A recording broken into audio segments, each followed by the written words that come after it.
الحمد لله وكفى والصلاة والسلام على عباده الذين اصطفى خصوصا على أفضلهم وخاتم النبيين محمد الأمين وعلى آله وصحبه أجمعين وبعد. Respected Datu Rosli Sharif, remember that name, Datu Rosli Sharif, who has organized these lectures, and the Imam of Masjid of Surah Al-Amin here in Sitapak in Kuala Lumpur in Malaysia. Brothers and sisters, Assalamu alaikum wa rahmatullahi wa barakatuh. This is the second lecture on our subject of money. The first lecture we dealt with what is money in Islam, what is money in the Quran, and what is money in the Sunnah of Nabi Muhammad alayhi salatu wassalam. This is, I believe, important for Muslims who say that they follow the Quran and who say that they follow Muhammad alayhi salatu wasalam rather than central bank. And we found from the Quran and we found from the Sunnah of Nabi Muhammad alayhi salatu wasalam the answer for what is money. We found the word dinar in the Quran, although the central bank probably doesn't find it. We found the word dirham in the Quran, although the central bank probably cannot find it. And when we found dinar and dirham in the Quran, we found it as money, And then when we turn to the Sunnah of the Prophet alayhi salatu wasalam, we also found dinar and dirham as money. But in addition to that, we found that when dinar and dirham, which is a gold coin and a silver coin, were in short supply, that we were allowed to use other things as money. And in the Sunnah, we found wheat and barley and dates and salt. And in all instances, money, whether it was precious metals or whether it was commodities of food consumption, which had a shelf life, not like mangoes, and which were in abundant supply in the market. We found that money in Islam always had intrinsic value. The value of the money is in the money, and it is a value created by Allah, who alone can create wealth. This is fairly simple, but the governors of central banks cannot understand it. It is fairly simple, yes. I have to speak this way because I have been teaching this subject for 20 years and they will not listen to me. The governments will not listen to me. The central banks will not listen to me. With their PhDs in international monetary economics, they will not listen to me. But tonight I have a message for them that they'll have to answer in the grave. I have a message for them tonight that they'll have to answer in the grave, and there'll be no one to help them for the monstrous betrayal, for their monstrous betrayal of the Quran, for their monstrous betrayal of Muhammad sallallahu ta'ala alayhi wasallam, for their monstrous betrayal of the truth which has come from Allah.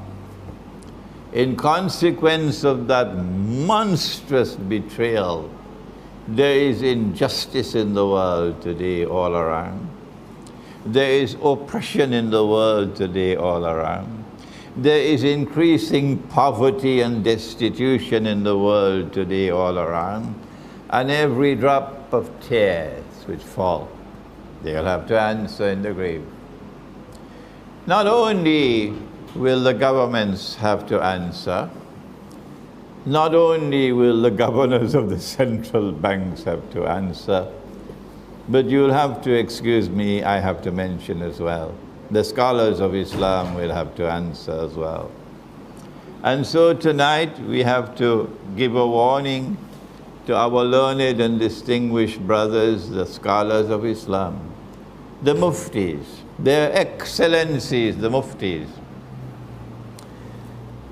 the maulanas, the sheikh, the allamas, that if you have not been teaching the subject, if you have not been warning the people that there is money in the Quran and there is money in the Sunnah, and money is always money with intrinsic value, that the value of the money is always created by Allah. It is not fictitious.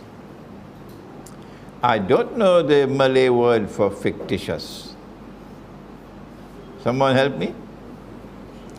Fictitious. Huh? Paltu. Paltu. Paltu. It is not fictitious. If you have not been teaching this subject, and hence warning the people concerning what is happening in the world of money, then you, the scholars of Islam, you will also have to answer in the grave, and we are warning you. We are warning you. That was a lecture on what is money in Islam. And now tonight, it is now already 10 minutes past 8. We have only 35 minutes before the Azan. We look at what is money in the modern world.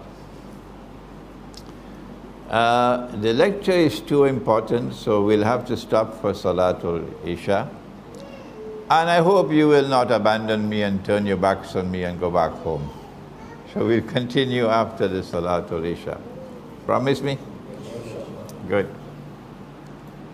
Before we look at what is money in the modern world, let me take you to Surah An-Nahl of the Quran, where Allah subhanahu wa ta'ala says that He sent down the Quran to explain all things. وَنَزَّلْنَا أَعُوذُ بِاللَّهِ مِنَ الشَّيْطَانِ الرَّجِيمِ وَنَزَّلْنَا عَلَيْكَ الْكِتَابَ تِبْيَانًا لِكُلِّ شَيْءٍ إِلَى آخِرِ الْآيَةِ. If the Quran has come down to explain all things, would it not explain the strangest event to have occurred in the religious history of mankind? That Allah destroyed the holy state of Israel, that Allah destroyed the masjid, that Allah expelled the Jews, that Allah placed a ban on them that they could never return to reclaim Jerusalem as their own until a certain time in history. And 2,000 years later, the Jews have returned to the Holy Land. They have reclaimed it as their own. And now they are the only people on the face of the earth. While the Ummah of Muhammad alayhi salatu wasalam is eating biryani and going to sleep. And the Orthodox Christian world seems to be eating whatever it is, pasta and going to sleep. Only the Jews are waging an effort to restore a Khilafah state. Only the Jews. No one else. All the rest of the world are comfortable with the modern state. But the Jews want to restore the Khilafah state. We don't have the time to explain to you what is the Khilafah state. But that is what they want to do. They want to restore the original Khilafah state, which was established by the Prophet David, Dawood alayhi salam, and the Prophet Solomon alayhi salam, which they called Holy Israel. But the proper term is the Khilafah state. And the definition of a Khilafah state is that Allah's law is the supreme law, and that is what they want to do. When they complete their mission in Jerusalem, there will be no United Nations ruling over Israel. No, they will not allow any United Nations organization to rule over Israel. So we can continue to eat biryani and go to sleep. The ummah of Muhammad alayhi salatu wasalam. Surely the Quran will explain this amazing phenomenon. Of course, they're doing it the wrong way. And as a consequence, they will fail. But leave that now. Surely the Quran will explain how come the Jews have returned to the Holy Land after 2,000 years, and a state of Israel has been restored. Why can't you, if the ulama are fall asleep, your learned and distinguished and exotic muftis have fallen asleep, and they will not explain to you from the Quran, if they are incapable of doing it, then why can't you do it? You take over from the muftis and the maulanas and the sheikh if they have fallen asleep, and you go to the Quran and let the Quran explain. The first thing we learn is that something called modern Western civilization appeared on the stage of the world. And it is modern Western civilization which appeared on the stage of the world with an agenda. If you did not know it, let us tell it to you. An agenda of establishing their political and economic and financial and monetary and every kind of dominion over the whole world, including the ummah of Muhammad alayhi salatu wasalam. The only way they can succeed in establishing their political dominion over the whole world is if we surrender the Khilafah state. Allah's Messenger gave us the Khilafah state that the Jews got from Nabi Dawood and Nabi Sulaiman. We got it from Muhammad alayhi salatu wasalam. We surrendered the Khilafah state. Not only have we surrendered the Khilafah state, we don't even remember it. We are comfortable with the substitute which has come, thanks to Dr. Muhammad Iqbal. We are comfortable because Dr. Muhammad Iqbal said that this is a valid substitute for the Khilafah state. That is what your Allama said, Dr. Muhammad Iqbal. And they call him Allama. I will not speak disrespectfully of him. No, he was a great scholar and an even greater poet. But if today we have surrendered the Khilafah state, no one has done more to achieve that surrender than Dr. Muhammad Iqbal. Not only have we surrendered the Khilafah state, in consequence of which we now can look forward to world government, one government to rule the whole world, including the Ummah of Muhammad alayhi salatu wasalam, because the Khilafah state is gone. Nobody even crying over it. We've surrendered the market. They can now have one global market, controlling the market. And if you didn't know it, it's a market of thieves. It's a market of thieves. The free and the fair market is gone. Islam gave to the world the free and the fair market. A Muslim has no advantage over a Hindu in the market. A Muslim has no advantage over a Jew in our market. No. We do not engage in economic boycotts. We do not engage in that shameful thing called economic sanctions.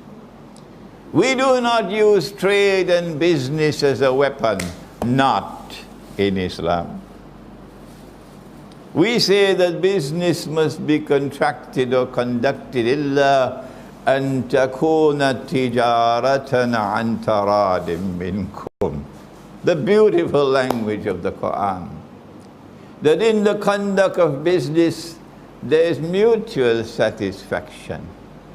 So if Russia trades with Turkey, there is benefit for Russia and there is benefit for Turkey. And if you impose a trade boycott, you cut off your own nose. That's our conception of business. So we never use trade, and we never use business as a weapon, not in Islam. That market is gone today. We surrendered the market, in consequence of which today they dictate the terms of the market, and we are slaves in the market. I had to give you this introduction to take you to the point now where I can say to you, we also surrendered money. We also surrendered money. The money which is in the Quran, the money which is in the Sunnah, we surrendered it. And what did we accept in return? Since Allah subhanahu wa ta'ala uses the language in the Quran, I can use it. He says in Surah Al-Jum'ah that the example of a people who were given the Torah and then did not live in accordance with the obligations which came from the Torah is that of a donkey, otherwise known as an ass. And Imran calls it a jackass. It's the same word. A donkey, an ass, a jackass. But the word jackass has more sting in it. So I use that to sting them. Allah says it's the example of a jackass with a load of books on his back. مثل الذين حملوا التوراة ثم لم يحملوها كمثل الحمار يحمل أسفارا.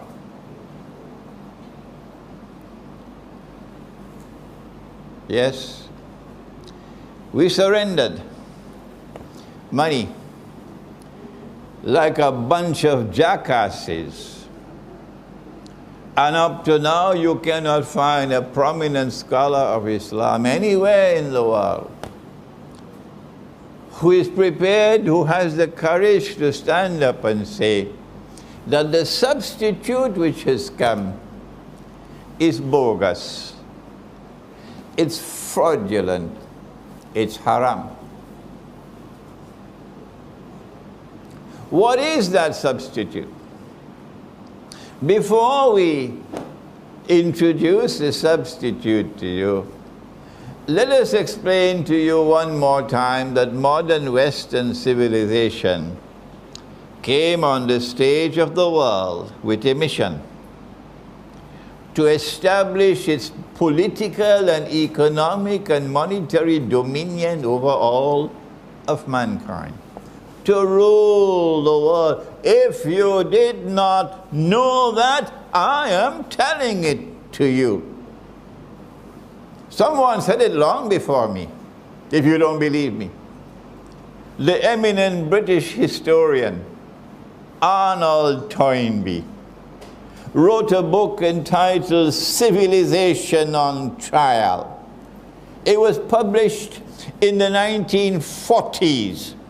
And in that book, this eminent British historian said, this is what Western civilization wants to do. It's there in that book. But the scholars of Islam don't study anymore. No, they don't. And I have to restrain myself because my anger is so great.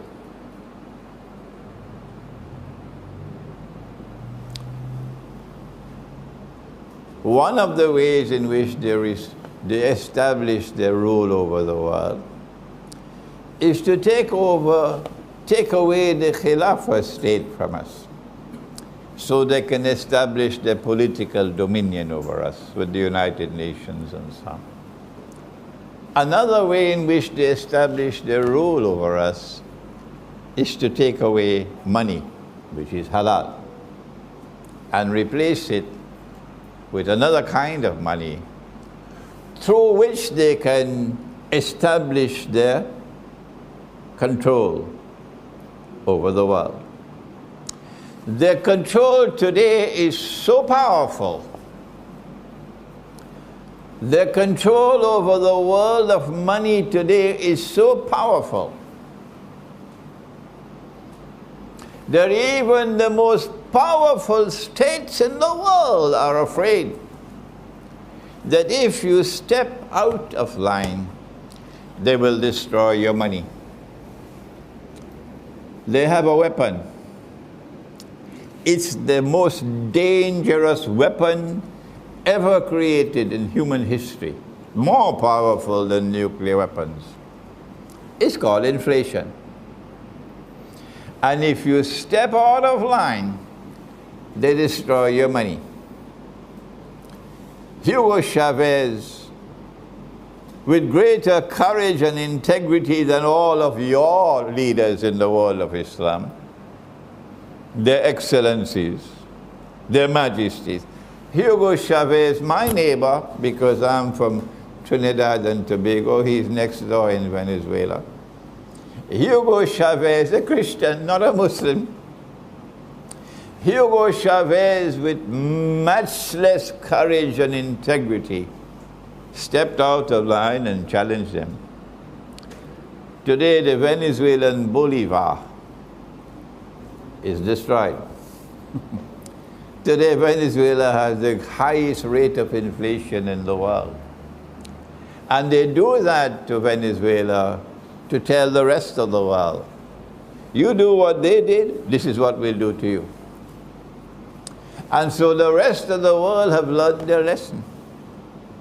Robert Mugabe in Zimbabwe, what did he do? 20 years after Zimbabwe had become a so-called independent state. Independent, eh? But a bunch of British farmers owned 80% of the land, the arable land of Zimbabwe. And the black masses of Zimbabwe were poor, while these British farmers are wealthy. So they were now launching a revolution after the revolution against Mugabe for the constitutional agreement that he made. Stupid. And when Mugabe saw what the fire of the people, how angry they were, he took the land away from the British and gave it to the people. And because of that, one telephone call I wanted to make in Harare airport, because my flight arrived too early, and I wanted to call my people to tell them I've arrived, so I needed to change some money to make one telephone call, local call. How much will it cost? They said $2 million. $2 million. So from the time you step out of line, they destroy your money. And so now we are slaves. That's where we are. We have to obey them. Because if we do not obey them, our money will be destroyed and we'll be as poor as the Indonesian maid. What? How did they do it? How did they get us to surrender money? After they got us to surrender the Khilafah state, thanks to Dr. Muhammad Iqbal. The answer is, they made haram, but Allah made halal. In Surah Tawbah of the Quran, if you did not know it, listen, because you'll be questioned in the grave. In Surah Tawbah of the Quran, Allah subhanahu wa ta'ala says, اتخذوا أحبارهم ورهبانهم أربابا من دون الله والمسيح ابن مريم وما أمروا إلا يعبدوا إلها واحد لا إله إلا هو سبحانه عما يشركون. They took their priests and their rabbis as Lord and God beside Allah, and they did the same thing with the Messiah, the son of Mary. But they had not been ordered other than to worship one God. There is no God beside him. Far removed is he from this shirk of taking your mufti and your maulana as your God beside Allah. So a man came to the Prophet, Allah's blessings be upon him, and said, O Messenger of Allah, but the Christians do not worship their priests, and the Jews do not worship their rabbis. How could Allah say so? Which surah is this? Somebody tell me. Surah Tawbah, very good. The Prophet, Allah's blessings be upon him, replied and said, did they not make halal what Allah made haram? That is shirk. Would you kindly tell your government, please? Call them on the phone and tell them for me, please. Because every minister of government will have to answer in the grave. Every sultan is going to have to answer in the grave, so they should know. Did they not make haram but Allah made halal? That is shirk. If you make haram what Allah made halal, that is shirk. And did the people not follow them in it? That is their shirk. Example, Allah had prohibited riba, borrowing and lending money on interest, riba. But if you go to the Torah today, you'll see the Torah says that it is haram for an Israelite to lend money on interest to his brother Israelite. A Jew should not lend to a Jew on interest, no. Haram. But it is halal. He can lend money on interest to those who are not Jews. No. That's wrong. You made halal what Allah made haram. And the rabbis accepted it, and the people followed the rabbis. I lived in New York for 10 years, I know. So what they did was to make haram what Allah made halal. In order for them to institute a monetary system which will prohibit the use of gold and silver as money, they needed big wars. And they needed to win the war. And that is the First and Second World War. And a new monetary system came to the world after the Second World War. That monetary system has been with us since then, 1944. But I have news for you tonight. There's another war coming, and it's just around the corner. And when that war comes, they're going to finish this monetary system. They don't need it anymore. And they'll bring a new one. But the Mufti doesn't know that. Who gives his bogus fatwa that the money we're now using is halal. Mufti, are you listening to me? Mufti, you're going to have to answer in the grave, Mufti, for declaring this money to be halal. No. This money was possible because they first declared that money to be haram. The Articles of Agreement of the International Monetary Fund prohibit the use of gold as money. Dr. Mahathir was not aware of that. I am not a politician. I don't comment on politics. But when someone does what is right, I declare that he did what is right, and I don't care who is annoyed with me. A scholar of Islam doesn't bow his head before public opinion. Dr. Mahathir was not aware that the International Monetary Fund prohibited the use of gold as money.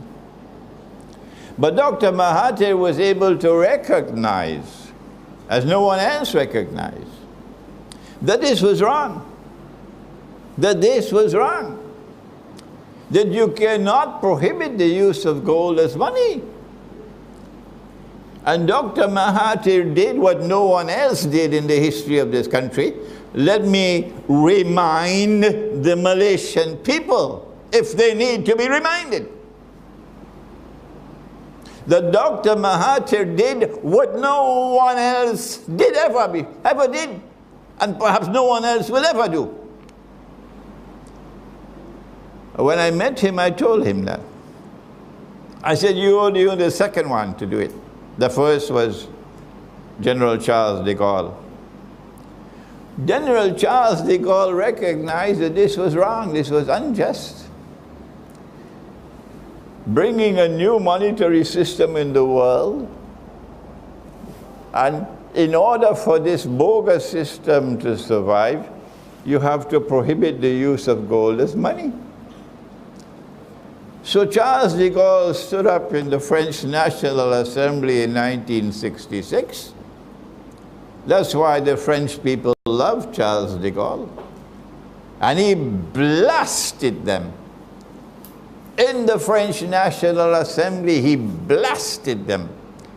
And he declared this to be an unjust monetary system that you brought into the world. And so they took out their knives for him. Yeah. And they finished him. And after Charles de Gaulle, the only other one was Dr. Mahathir. And so this country should be proud of Dr. Mahathir, because he recognized what no one else recognized. And no one else dares to recognize. They don't have the courage to recognize what he recognized.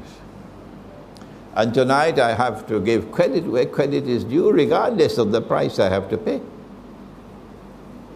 At the time when I said that Dr. Mahathir was only the second, I was wrong. I didn't know he was the third.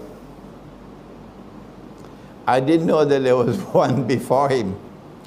I didn't know that there was one before Charles de Gaulle, but he's today forgotten. They called him a playboy. Ahmad Sukarno was more than a playboy. Ahmad Sukarno was more than a playboy. When Indonesia became independent, Ahmad Sukarno called in the ulama. He had the courage to do it. And he asked them about this money. I'm not a scholar of Islam. You are the scholar. Tell me, how can we have paper as money? How can we have paper as money? And the ulama replied to him and said to him, the paper would be halal only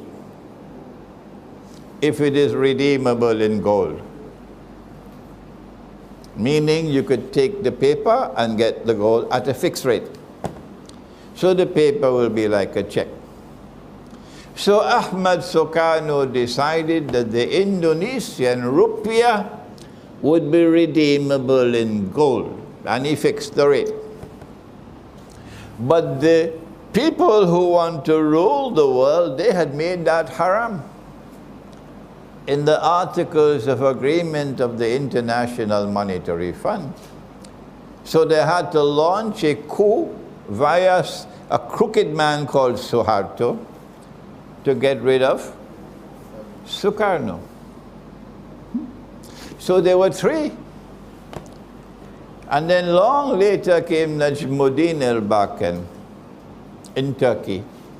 And if this lecture were to reach you in Turkey, I want you to remember Najmuddin al-Bakan, because that was the last leader you had. That was the last leader you had in Turkey.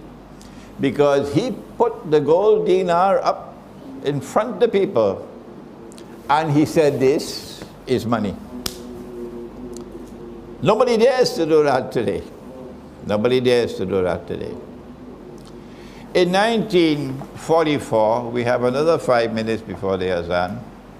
Let me take you to the conference that took place when the Second World War was coming to an end.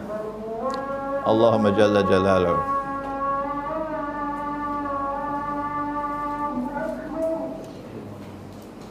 So we continue inshallah after Salat.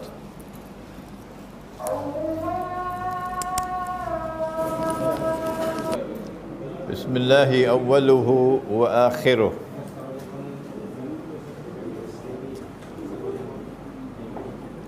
What is the story? How did they do it? How did modern Western civilization get us to surrender the Khilafah state? How did they get us to surrender the free and the fair market and introduce the banking system to destroy the free and the fair market? How did they get us to surrender money? That is a story which ought to be told. The most important actor at work in every single one of these battlegrounds was Britain. Britain led the way in getting us to surrender the Khilafah state. Britain led the way with the Bank of England, which was established somewhere around 1796, I believe. I can be wrong. To get us to surrender the market, the free and the fair market. And Britain got us to surrender money as well.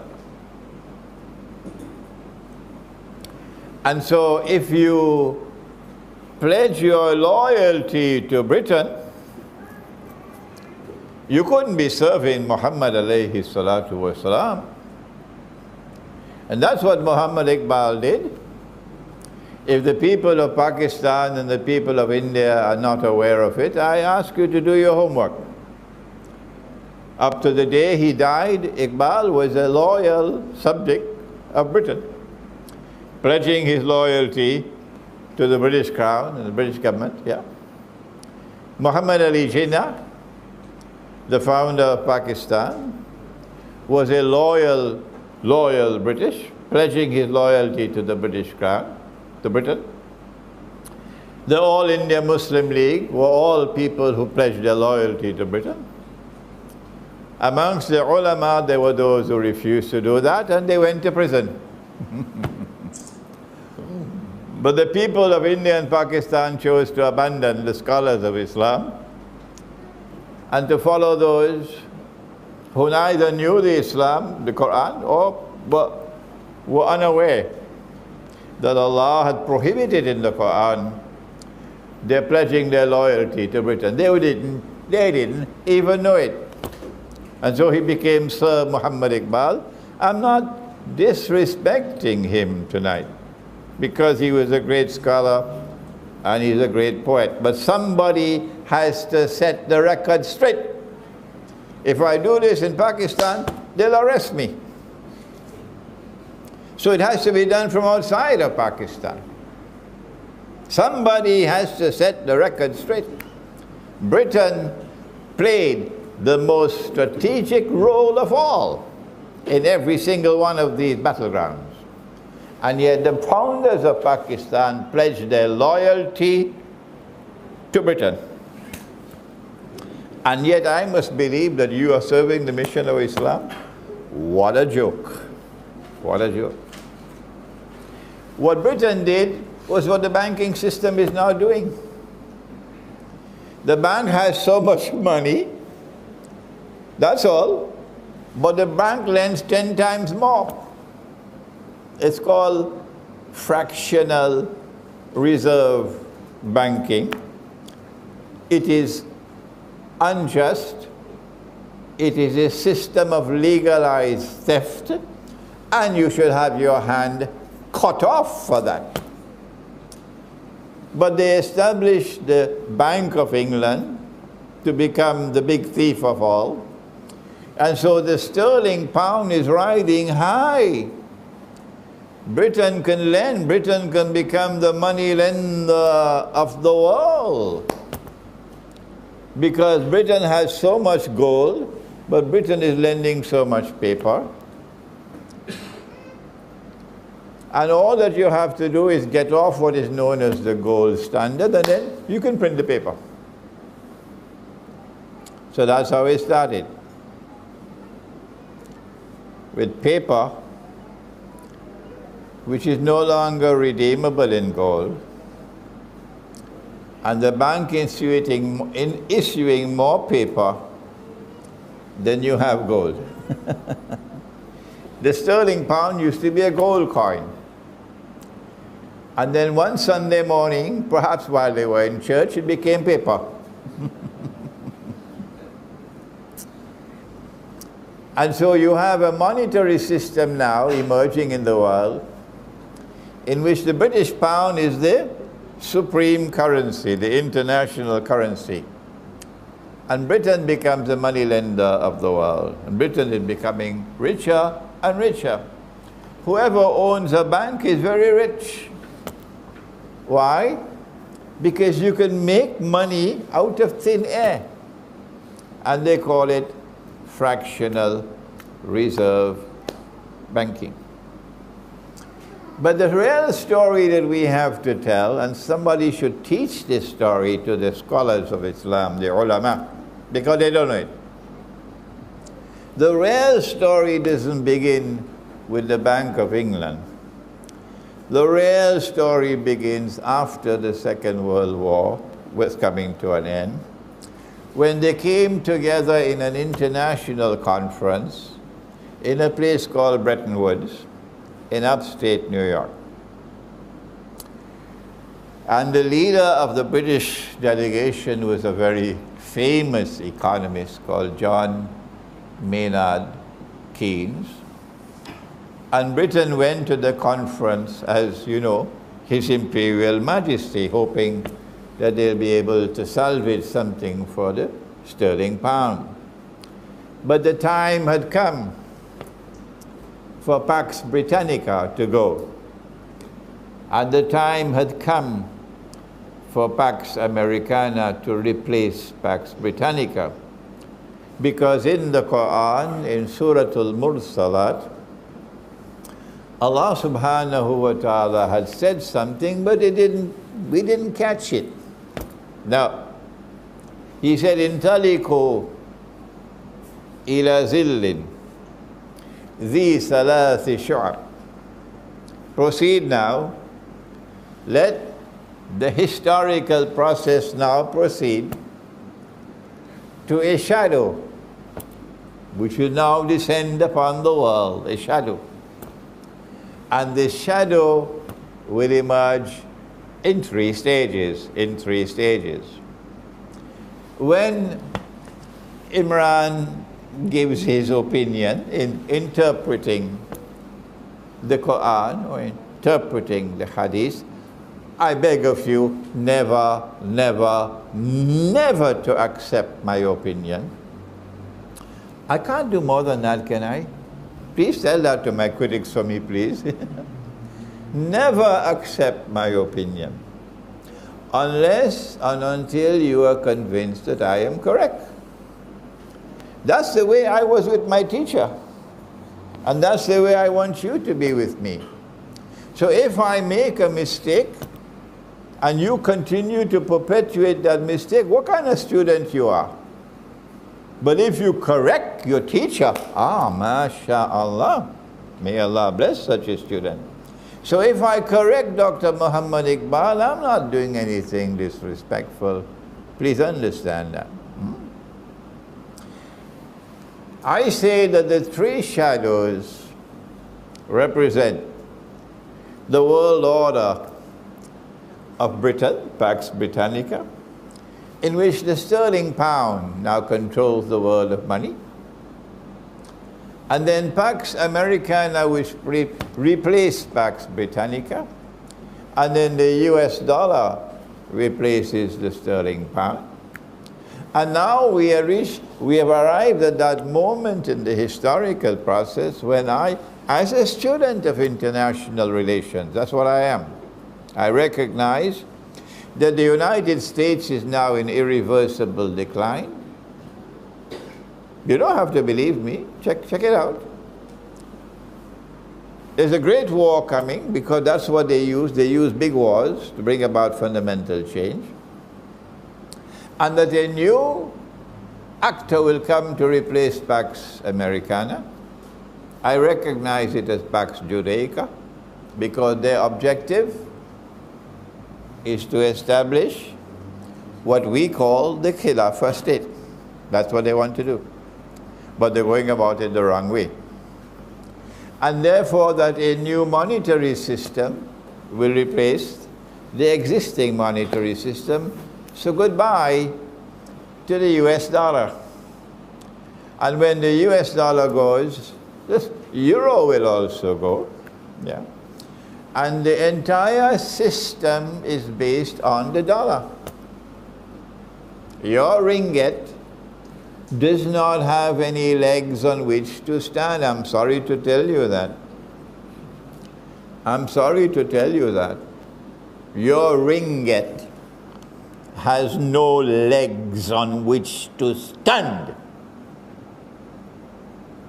No. And when the US dollar goes, your ringgit is also going to go. And every single paper money in the world will collapse with it. You don't have to believe me. You could follow Mufti. So these are the three stages of the shadow, which is my opinion. And do not accept my opinion unless you are convinced that I am correct. But you can't say I'm wrong unless you tell me what's right. Is that asking that? Is that asking too much of my critics? I'm getting more and more critics all the time. Yeah, some of them probably are paid to become my critics. So I ask you, you cannot say I am wrong until you say what is right. So come forward and tell us what is right, and hope that nobody laughs at you. This is what they brought into the world at Bretton Woods in 1944. A monetary system through which they effected the passage from the sterling pound as the international currency to the US dollar to replace it. That is Bretton Woods.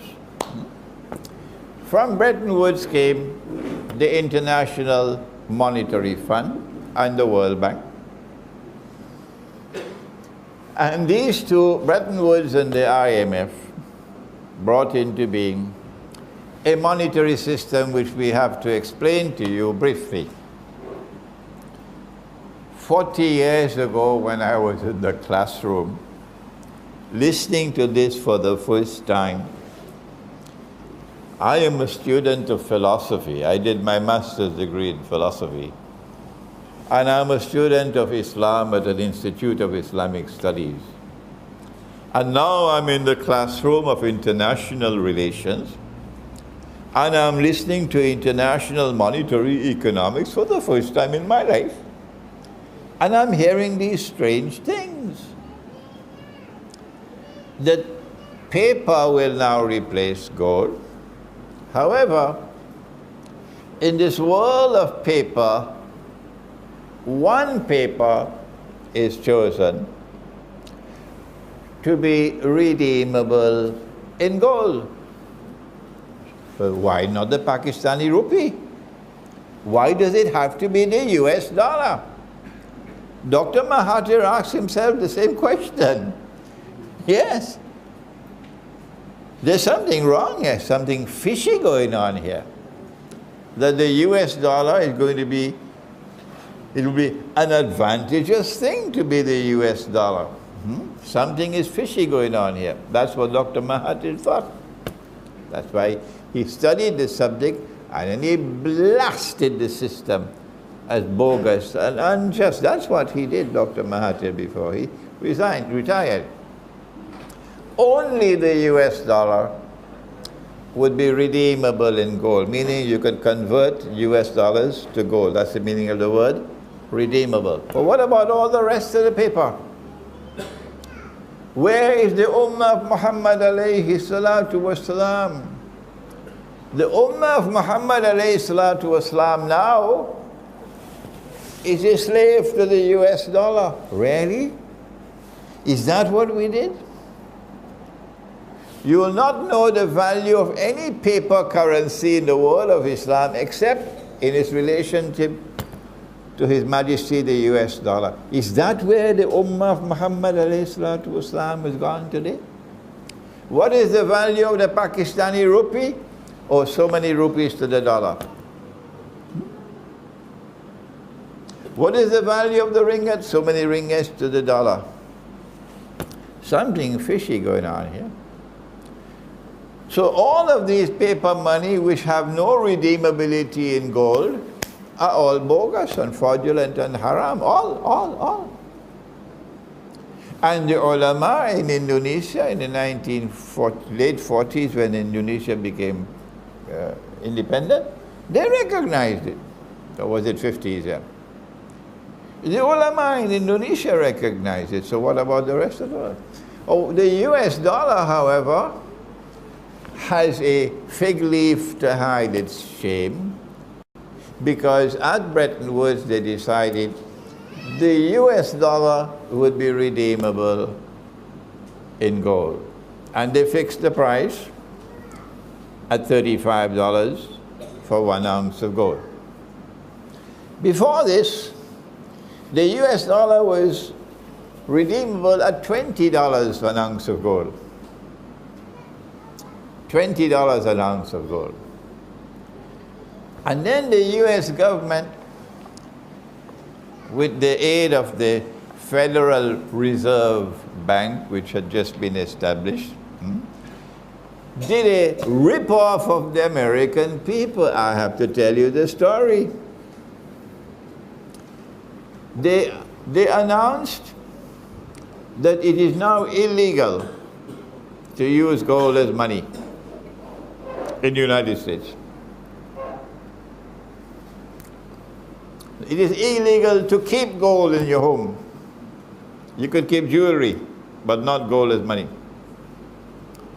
The law requires that every American resident must sell your gold to the government at the rate of 20 US dollars for 1 ounce of gold. And you can trust the US dollar because it prints there, "In God we trust." If you are caught with gold coins after a certain date, you will be charged 10,000 US dollars and face 6 months in jail. That's called wickedness. So the American people had to sell all their gold to the government at the rate of $20 an ounce of gold, like a nation of jackasses. Or those who are not jackasses, they put their money in boxes and ship them out of the United States to Switzerland. Yes. Then after the United States had bought all the gold in the United States, the government, they did the unthinkable. They changed the price of gold. They say now the US dollar is no longer $20 to 1 ounce of gold, it is now 35. And you better buy back your gold before we change it again. This is 1933.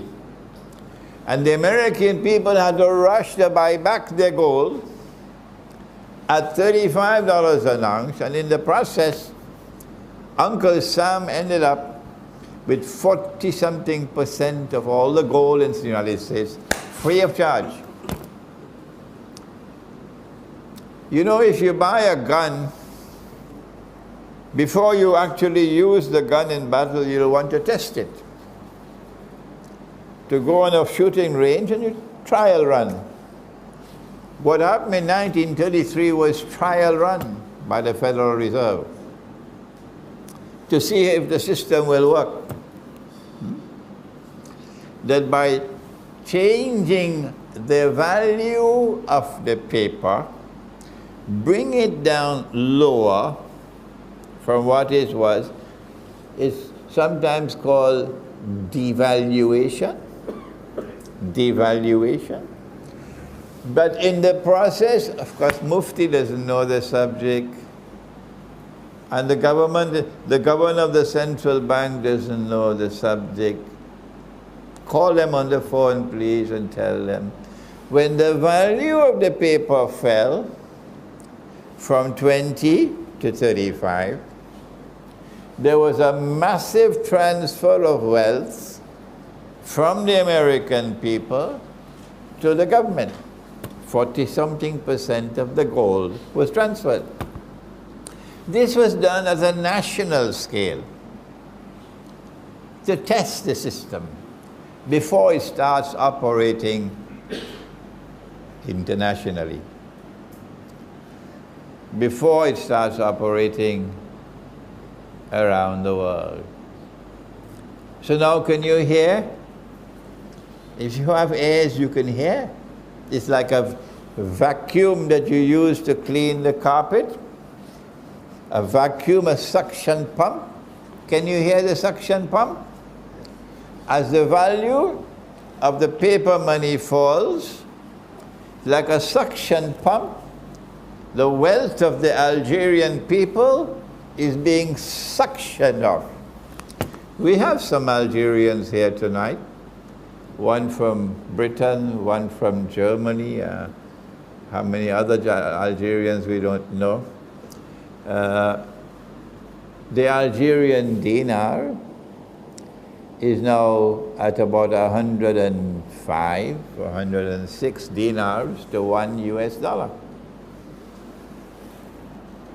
The Bangladeshi taka is somewhere around the same. The Pakistani rupee is somewhere around the same value. The Indonesian rupiah is about 10,000 to $1.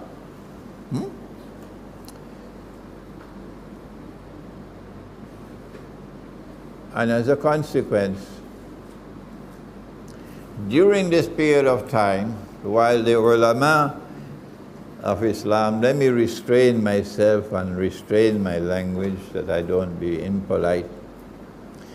While the learned and distinguished scholars of Islam had time to teach every other subject underneath the sun.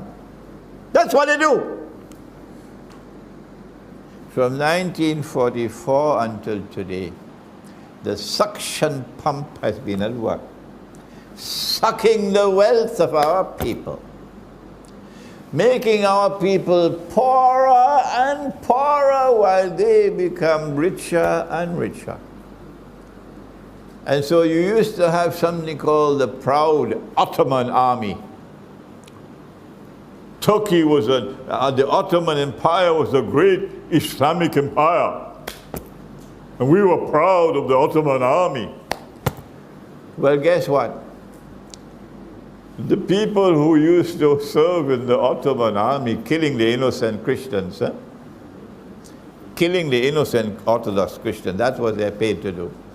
These people who used to be such fierce warriors in the Ottoman army, guess what I saw them doing? Because of this monetary system, I saw all of them selling gasoline in petrol stations in Long Island. Yeah. Anywhere that I stop to buy gasoline for my car in Long Island, it is Turkish young men selling gas. And yesterday you were in the Ottoman army. Singapore is the model state. The model state. Tell me how many Singaporean women, if you are annoyed with me for mentioning the name Singapore, how many Singaporean women will work for the wage that you pay to the Indonesian maid? If you are honest. If you have one grain of honesty in you, is there any Singaporean woman who will work for that wage that the Indonesian slave is working for? She's my daughter, you know. Yeah, she's my daughter, she's my sister. And you tell me this rubbish? Oh, but she can, when she takes the Singaporean dollar to Indonesia, it's worth so much. Is that all the sense you have? Is that what Islam taught you? This is the market here in Singapore. In this market, can you find one Singaporean woman who will work for the wage of a slave? None. None. But I have news for you. Thank Allah that there is the grave. Thank Allah that there is the grave. Because every single Indonesian maid you had, and you paid her the wage of a slave, you're going to pay for it in the grave, yes? Make tawbah. Make tawbah. It doesn't matter whether you are Chinese or Malay, or whether you are Christian or Buddhist or Hindu. The religion of Ibrahim alayhi salam, has zero tolerance for oppression. None, no tolerance at all for oppression. And if you oppress anyone, you're going to pay for it in the grave. So they started off the monetary system by giving to the United States dollar an unfair advantage. It is the king currency. It is the only money which is redeemable in gold at $35 an ounce of gold. And all the rest of the paper money in the world is linked to the US dollar. You have no legs on which to stand. None. But that's not all the story. You and I can't go to the United States and offer our $35 and ask for an ounce of gold. No. Only a central bank can do that. Nobody else can do it. And since we just won the war, we have power. No central bank will be so stupid. No central bank will be so stupid to ever come with US dollars to ask for gold. They're all scared. So the system is designed to allow the United States dominance in the world of money until Charles de Gaulle came along. And he did what no one dared to do before him. He said, I want the gold. When he stood up in 1966 in the French National Assembly and denounced the monetary system as unjust and oppressive, he then ordered the French National Bank to send the US dollars to Washington and demand the gold. And for that they hated him, because if everybody else does this, the system will collapse. Why? Because the United States is doing what Britain had done before. You're printing more paper than you had gold. So you're becoming richer and richer and richer, but doing it fraudulently. So Charles de Gaulle had to go.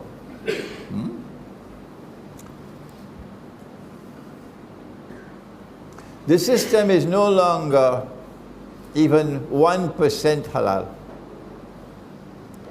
It was 1% halal when one currency was redeemable in gold. 99% is haram, but at least 1% is halal. But this 1% which is halal is even less than 1%, because the paper is being used in the market. So it should be redeemable in gold in the market. But it is not redeemable in gold in the market. It is redeemable in gold only to central banks, and central banks will be too scared to do that. So it is 0.001% halal, and the rest of it is haram. But this is, of course, too difficult for Mufti to understand. Too difficult for Mufti, and waste of time trying to teach Mufti. The system is almost totally haram. And yet we do not have the world of Islamic scholarship recognizing it to be haram. We surrendered money without even a fight. That's what we did. But these people were very cunning. They knew that this monetary system would remain vulnerable if it were to be challenged with gold. If anyone were to have enough gold to make their paper money redeemable in gold, which is what Ahmad Sukarno wanted to do, then that one currency would bring down the rest of the monetary system. Just one currency which is redeemable in gold because you have enough gold, and you only issue that much paper for the gold that you have. That one currency will bring down the whole system. So in order for this monetary system to succeed, you got to get the gold of the world. How to get it? And it must be in your pocket. You can't trust them. It has to be in your pocket. How to get the gold of the world? What they did, and it was very strange to me as a student sitting in the classroom at the age of 29, I'm now 74, that they created something called special drawing rights, a new kind of money, SDR. And they said every country in the world must now declare how much gold you have.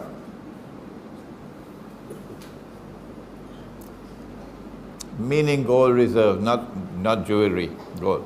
How much gold you have. And it is prohibited for you to sell gold without informing the IMF.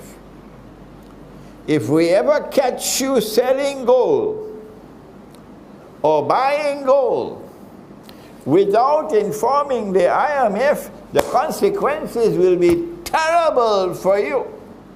And remember, we're ruling the world. So every government now toe the line and they inform exactly how much gold they have. So now they know how much gold there is in the world. And the IMF Articles of Agreement prohibits you from using the gold as money.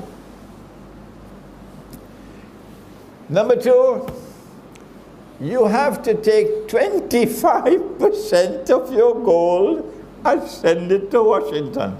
Put it on a ship and send it to Washington. 25% of your gold. And the jackasses of the world put 25% of their gold on a board of a ship and sent it to Washington. And the IMF said, trust us, we're going to keep it safe. Keep it safe for you, yeah. So now they have, by simply making a rule, they have 25% of the gold of the world in the pocket. If you dare to ask back for your gold, see what we'll do with you.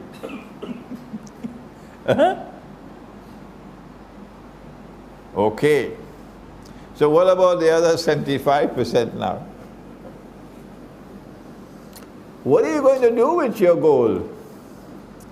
It's just lying in a vault in Jakarta, in Kuala Lumpur, in New Delhi, and it's getting dust on it. It's no value to you because you cannot use it as money. You can't use it to buy and sell. So we are suggesting to you now that we can offer you soft loans, you know, at 1 and 2% interest, and you can use your gold as security. So instead of going to the commercial banks to borrow money at 8% and 6% and so on, we, the IMF, that Allah sent down from the heaven above for everybody, we, the IMF, will give you at 1%. So all the jackasses now started borrowing money from the IMF, leverage against the gold. And now the IMF is demanding, well, we got to keep the gold. You get to keep the money, we get to keep the gold. So the transfer of gold is taking place because everybody wants US dollars. What can I use with the gold? To make fillings for the teeth? Can't do anything with the gold. Might as well have it as US dollars. Okay? If we get the US dollars, your son could go to university in Boston, and your daughter could go to university in Chicago, and you know, you could buy a house in Miami and a house in Los Angeles, and let the Pakistani people go to hell. It doesn't matter to them. So there's a transfer of gold taking place through this method until none of them have gold anymore except a little handful, and all the gold has gone up to Washington. But Uncle Sam has more up his sleeves. There are those who refuse to borrow money from the IMF for their gold. because they recognize the gold has value, like Germany. So Uncle Sam says, you must give the gold to us in safekeeping. We'll keep it for you. And because you're dependent on the United States, this is Big Brother, you can't get him annoyed. So they all send their gold to Washington, Fort Knox. Safekeeping. Germany had, I think, 3,000 tons of gold. And the German people decided recently, we want our gold back. Uncle Sam said no. That's it, full stop. So the German government said, we want to send auditors who will go and check to see that the gold is there. Report to us the gold is there. Uncle Sam said no. Full stop. So what are you going to do? Send the German army? No. In this way, they were able to accumulate all the gold of the world. But Allah says about Akhirul Zaman, hadith of the Prophet ﷺ, that in Akhirul Zaman, the earth will vomit from its liver columns of gold and silver, meaning more gold will come into the market. Even if you've cornered all the gold in Washington, there's still more gold coming out. And Russia is mining the most gold in the world. Zimbabwe is mining gold. South Africa is mining gold.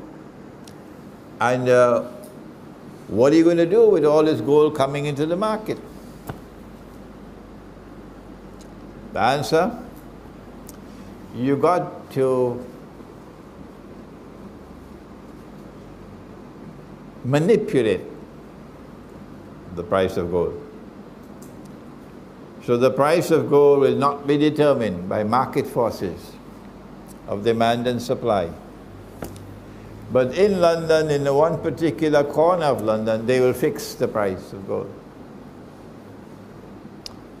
A man came to the Prophet ﷺ and said, O Messenger of Allah, prices are too high. Fix the price. Establish price control. The Prophet said no. Normally we know once the Prophet said no, that's it. The man came back a second time and said, O Messenger of Allah, prices are too high, fix the price, establish price control. Price of Tetarik is this much. Price of Roti Canai, this much, put it up on the board there. Fix price control. The Prophet said no. The man came for a third time. And for a third time the Prophet said no. That in Islam there is no price control. That in Islam prices are determined by the market through demand and supply. When prices are determined by demand and supply, then prices will go up and down, up and down. But now we have two forces at work. Number one, we have a tax on paper money. So as the paper money goes down in value, the prices go up. It's called inflation. When I went to study in Pakistan in 1964, $1 US was convertible to 1.75 Pakistani rupees. $1 US was equal to 1 3/4 Pakistani rupee. Today, $1 US is about 105 Pakistani rupees. As the value of the paper goes down, the prices go up. Prices go up. I used to go to the grocery shop to buy grocery for the month when I was living in Pakistan. And with 700 Pakistani rupees, it was enough for me to manage my home and my family for one whole month. 700 Pakistani rupee. Today, if I were to stop at the gas station to fill my tank of gas, 700 rupees will not give me enough gas to drive 2-3 miles. That's all. As the value of the paper goes down, the prices go up. But you have another force at work now. It's not just inflation. It is they're manipulating the market and fixing the price. So at artificial low prices, they can buy all the agricultural produce low, at next to nothing, dirt cheap. And the one thing that is of utmost importance, gold, which can cause a system to collapse, they fix the price of gold. And they decide when the price of gold is to change and when the price of silver is to change. As a consequence of which, a few, 2-3 years ago, mashallah, everybody were buying silver dirhams and gold dinars because they realized this is where you have to get some security. And then suddenly, something happens in the market price and the whole thing collapses. And now when you want to sell back your dirham or sell back your gold, you're getting a loss because they are manipulating the market price of gold and silver. Which reminds me that I have to warn you and those who are listening to this lecture that I am anticipating, I hope I'm wrong, that the war is going to start soon. In fact, it's going to start exactly where Nabi Muhammad ﷺ said it will start, in the north of Syria, perhaps Aleppo. And once the war starts, I don't know how soon it will become a nuclear war. At that time, I'm saying to you, I'm anticipating the collapse of all the money in the world. Because once the US dollar collapses, all the rest of the money will collapse. Can someone hand me the balloon, please?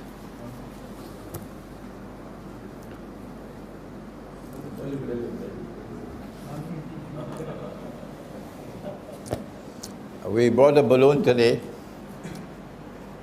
because this is a nice way to understand the subject. What they're doing is expanding money as much as possible. Fake money, imaginary money. You take a piece of paper, you print a picture, you put a number, and you give to it a fictitious value. And the jackass will accept it as money. That's what we are, jackasses, accepting it as money. They have done it in such a way that the whole world is now engulfed in this paper money. And if you try to get out of it, there's no way you can get out. None.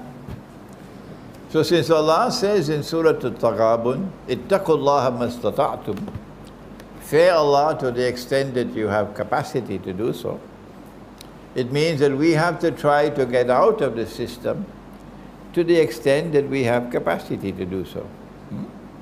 One of the ways in which you can try to get out is through barter. I have a student of mine here with me tonight. He left KL, he sold his house, he gave up his job, he bought land an hour and a half out of KL, cheap land. He built his house, he has a farm.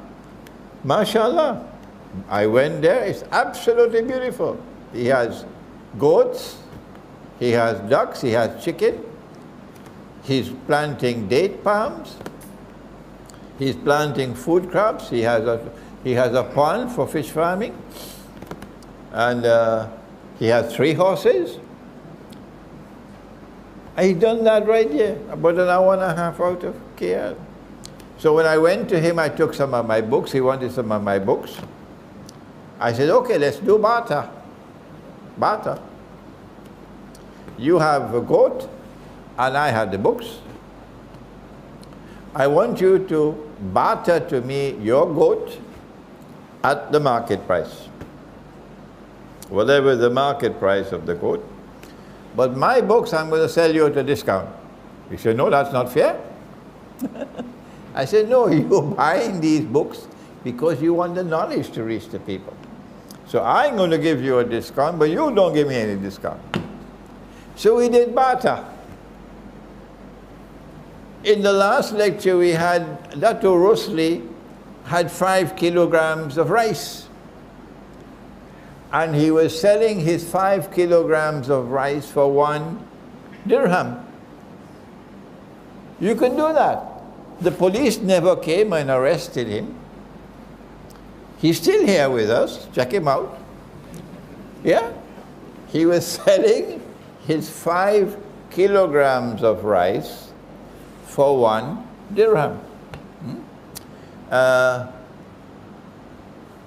So you can have buying and selling based on dinar and dirham, and you can also have barter for bypassing the system.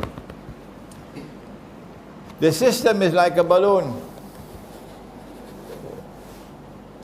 and they have designed it like this because one day they want the balloon to become too big. They want it to become too big. As the balloon becomes bigger and bigger and bigger and bigger, you know the time is drawing closer and closer. When it's going to burst. You know, the central banks, they know it. The central banks, they know that the balloon is about to burst, but they wouldn't tell you that. They know it, but they wouldn't tell you that. Because they are not fools, they are not stupid. They know what's happening in the world of money in the central banks. The rate of expansion of money, because it's not paper anymore, it's called quantitative, what is it? QED. Quantitative easing. And they just expand the amount of money by so many $1 trillion. Yeah. And as this rate of expansion accelerates, the balloon is becoming bigger and bigger. And every banker knows that this balloon is going to explode. They all know it. And they know that when this balloon explodes, if you have gold and silver, you get away. But if you don't have gold and silver, and you don't have any money with intrinsic value, you finish. I may be wrong, but perhaps if you have some money in the bank might be able to salvage something of it for you, maybe 5% or 10%, and the rest will be gone. But if you had your money out of the bank, when the balloon bursts, you could use it as wallpaper.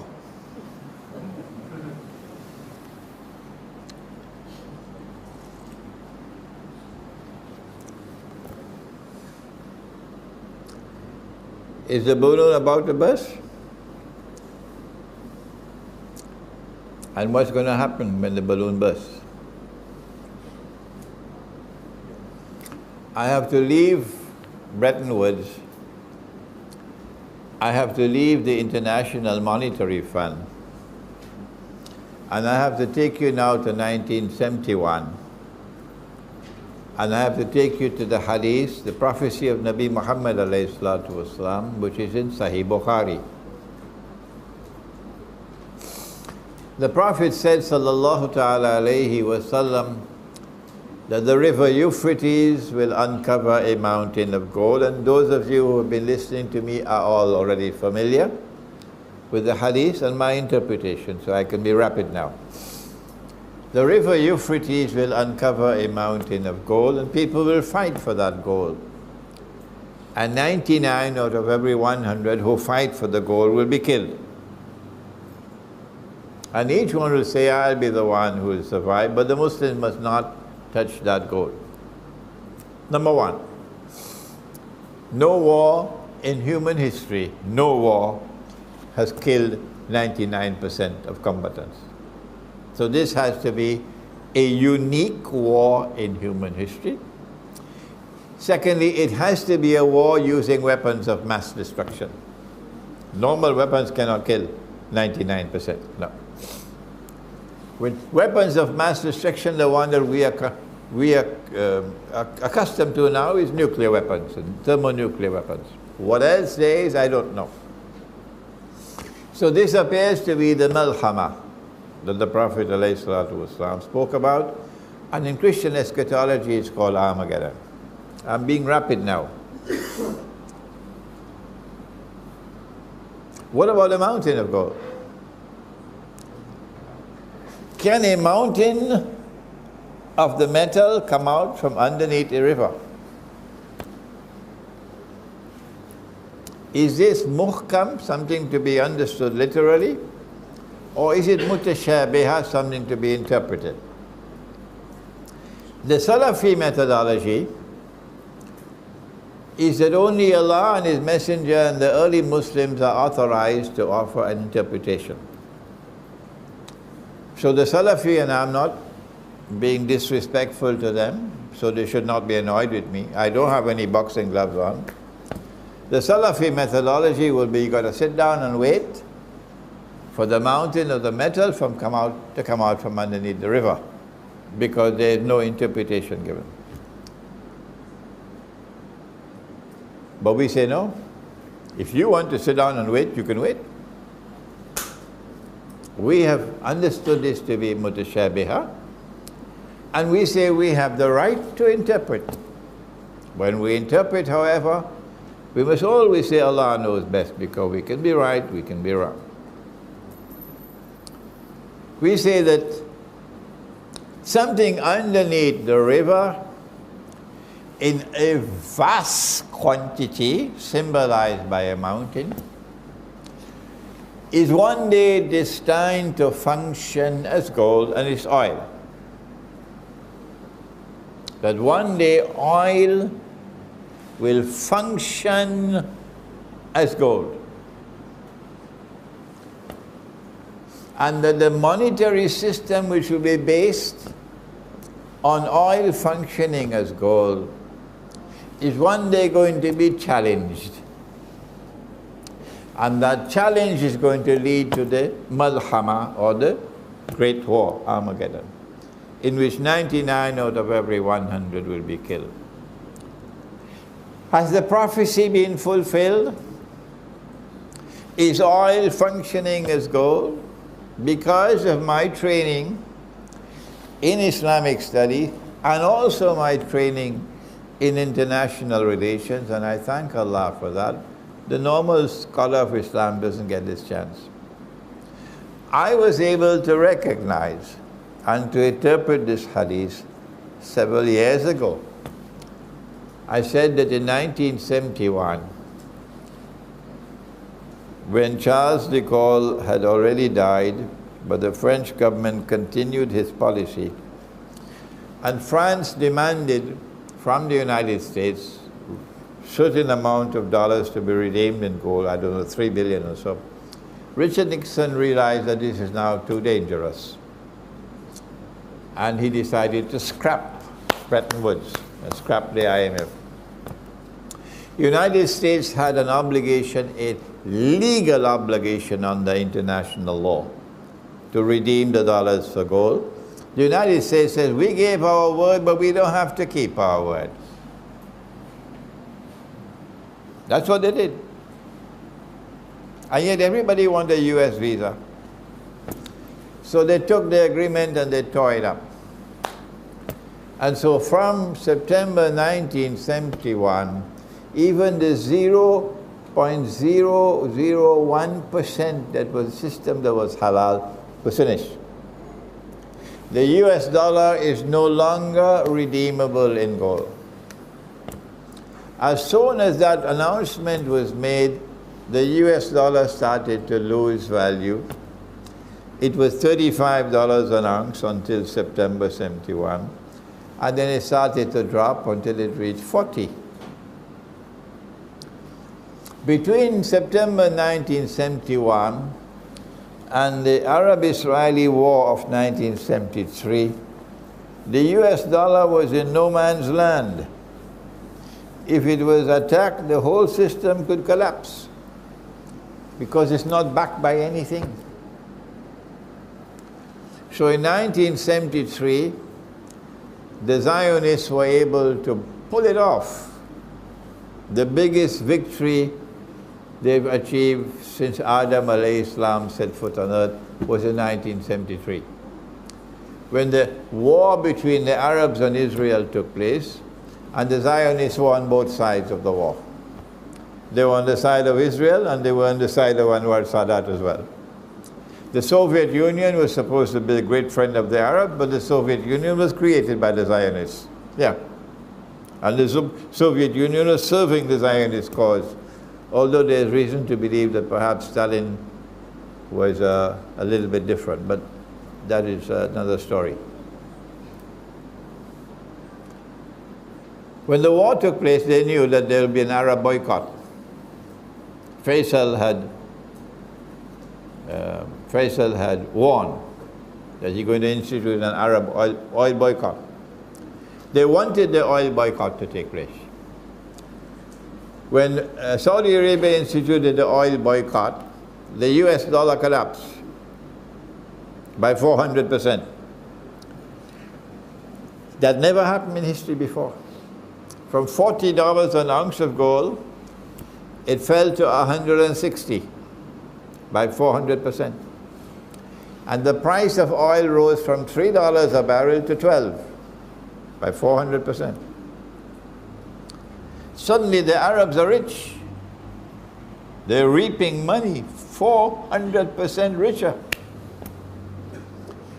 It was then that Henry Kissinger flew to Riyadh and made a deal with Faisal.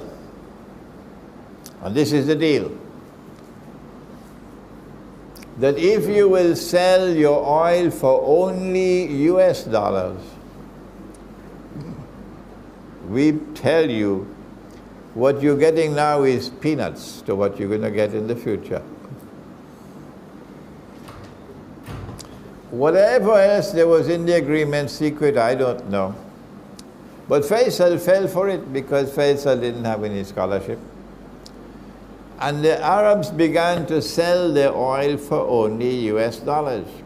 And then OPEC was born, and OPEC instituted it, that oil can be sold for only USD.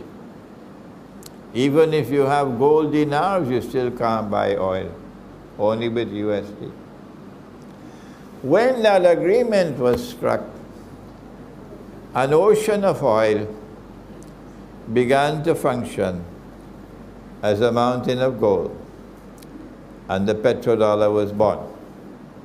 This is my interpretation of the hadith.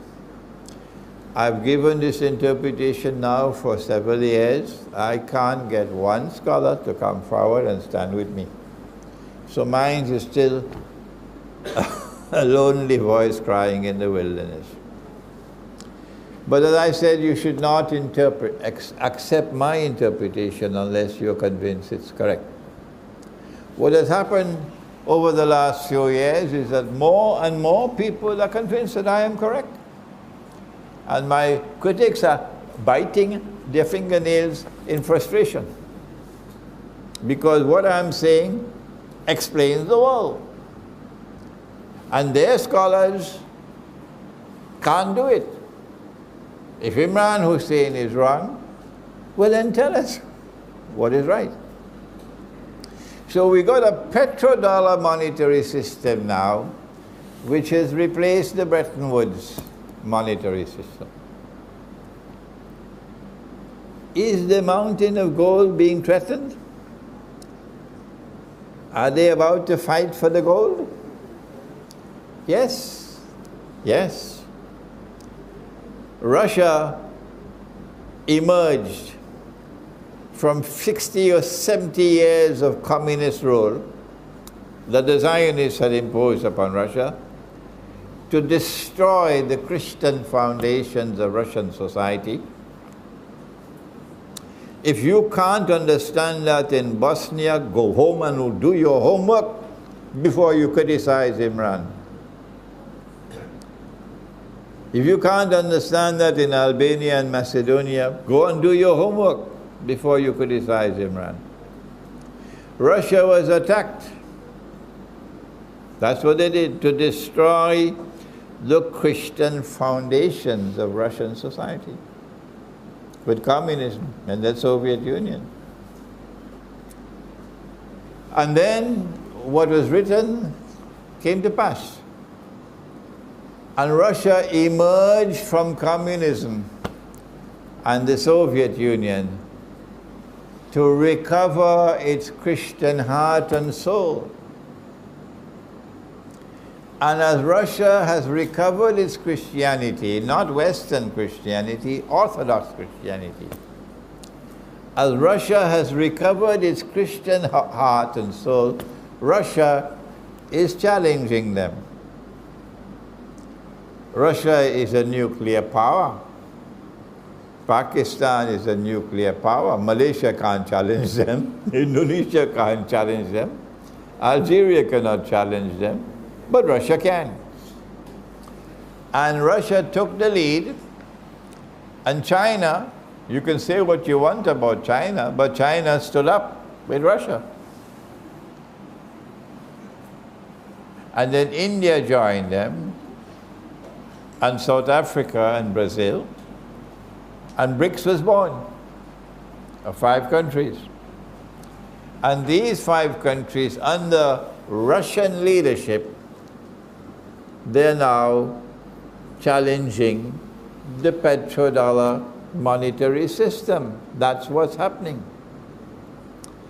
And if this challenge continues, the petrodollar monetary system will collapse, the balloon is going to explode.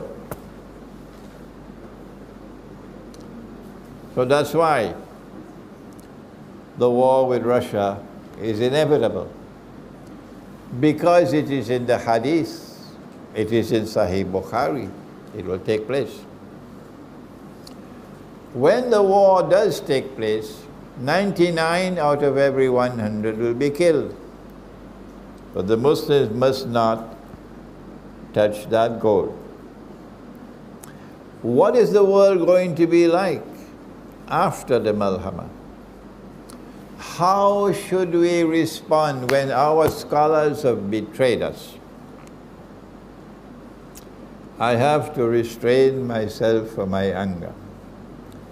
The scholars of Islam have betrayed us. If I'm wrong, tell me, who are they in the United States of America? Who are they in the United States who are standing up to say that the US dollar is haram? Is there anyone in Britain who is standing up to say that the British pound is haram, that the monetary system is haram? Is there anyone? One? How do we respond when our scholars have betrayed us?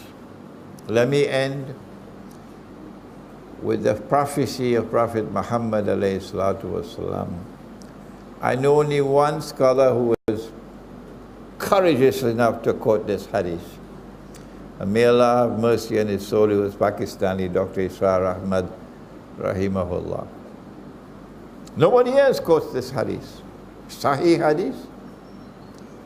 Yushiku an ya'ti ala an-nasi zaman. It will not be long before that time will come. La yabqa min al-Islami illa ismu. When nothing will remain of Islam but the name. Yes. We have surrendered the Khilafah state, and you still say we have everything in Islam. We have surrendered the market, and you still say we have Islam. We have surrendered the world of money, and you still say we have Islam. Go ahead, eat your biryani and go to sleep. Nothing will remain of Islam but the name. And nothing will remain of the Quran but the traces of the writing. وَلَا يَبْقَى مِنَ الْقُرْآنِ إِلَّا رَسْمُ. Because you will not go to the Quran. So the Quran will tell you that there is a Judeo-Christian alliance controlling the United States and Britain and France. And that Judeo-Christian Zionist alliance is Gog and Magog. Masajiduhu ma'amiratun wa hiya kharabu min al-huda. At that time your masajid will be grand structures, but devoid of guidance. And when you go into that building and you see, what a wonderful building, beautiful, your tears will fall from your eyes. When you remember what the Prophet said, yes, big building, but no guidance. And then the hadith ends, ulama'uhum, the religious scholars of Islam at that time, your muftis, your ustad, your maulana, your sheikh, ulama'uhum sharrun nasi mimman tahta adim as-sama. They would be the worst people beneath the sky. That's what he said. The religious scholars of Islam will be the worst people beneath the sky. مِنْ عِنْدِهِمْ تَخْرُجُ الْفِتْنَةُ وَفِيهِمْ تَعُودُ. They will be the centers of corruption, corrupting the people, as a consequence of which the innocent people go home, they eat biryani and go to sleep, not knowing that you've lost Islam, you've surrendered Islam. In the next lecture, which I hope we'll fix a date and you'll let me know sometime in September, inshallah, we'll now ask ourselves, well, what can we do? What should we do? We have a very serious situation now, that this is the transition from this monetary system to a new one that's coming. We know what the new one is going to be. It's going to be electronic digital money. One currency for all of mankind. And they control it. How should we respond? We pray that Allah subhanahu wa ta'ala may give us life and the opportunity to be able to deliver that third lecture. Inshallah, the date will be announced. Hopefully, the same Surah Al-Amin. How should we respond, inshallah, to the predicament that we have in the world of money. رَبَّنَا تَقَبَّلْ مِنَّا إِنَّكَ أَنْتَ السَّمِيعُ الْعَلِيمُ وَتُبْ عَلَيْنَا يَا مَوْلَانَا إِنَّكَ أَنْتَ التَّوَّابُ الرَّحِيمُ بِرَحْمَتِكَ يَا أَرْحَمَ الرَّاحِمِينَ آمين.